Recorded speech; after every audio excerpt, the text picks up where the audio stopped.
প্রশ্ন হচ্ছে আল্লাহ যেহেতু মহান, নবীও মহান, আল্লাহ যেহেতু আজমতওয়ালা, নবীও তেমনি আজমতওয়ালা। আমার আল্লাহ কোরআনে পাকের ভিতরে আমার নবীর শান ও পাক বয়ান দিচ্ছেন। আগে দিয়ে আমরা প্রশ্ন করি, কোরআনে পাককে যদি আপনি প্রশ্ন করেন, কোরআন আমরা যদি জিজ্ঞাসা করি কোরআনে আপনার এত শান শওকত মান মর্যাদা হওয়ার কারণ কি? আপনি কোথায় সর্বপ্রথম অবস্থান করেছেন আমার নবীর আগে?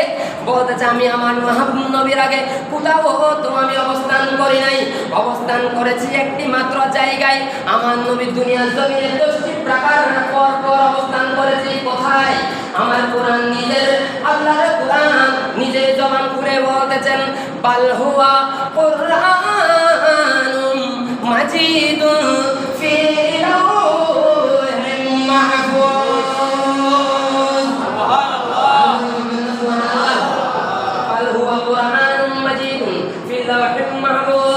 এখন কোরআন বলে, ও আমার নবীর উম্মতেরা আপনারা শুনেন, আমি কোরআন কোথায় ছিলাম জানেন? আমি সর্বপ্রথম আল্লাহ আমাকে লৌহে মাহফুজের মধ্যে রেখেছে। লৌহে মাহফুজে কিসকো कहते हैं? ওনারা মুহাদ্দিসিনে ইকরামরা নকল করতেছে, বলতেছেন ও লৌহে মাহফুজ কোনটা?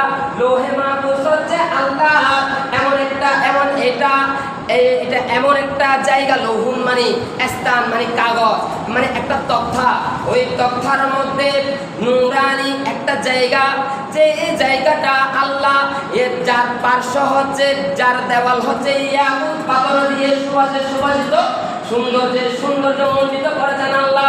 এবং আমি লৌহে মাহফুজকে আল্লাহ মণিমুক্তা দিয়ে তৈরি করেছেন। আল্লাহর আরশ এইটা কত বড়!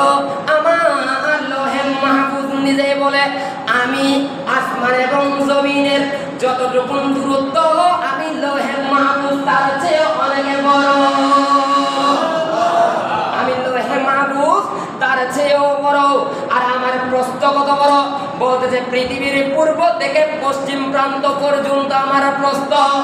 শুধু সেইটা না, লৌহে মাহফুজ আর বলে ও আল্লাহ জমিনের আল্লাহর বান্দারা শুনো, আমি লৌহে মাহফুজ কোথায় ছিলাম? উনি বয়ান দিচ্ছেন, লৌহে মাহফুজ বলে আমি আল্লাহ আরশের ডান পাশে একটা ফেরেশতা রয়েছে, ওই ফেরেশতার কোলের মধ্যে আমি লৌহে মাহফুজকে আল্লাহ তুলে ধরেছে। ওই ফেরেশতা কিয়ামত পর্যন্ত আমাকে কোলে তুলে বসে থাকবে একমাত্র আমার নবী মুস্তাফার সদকা।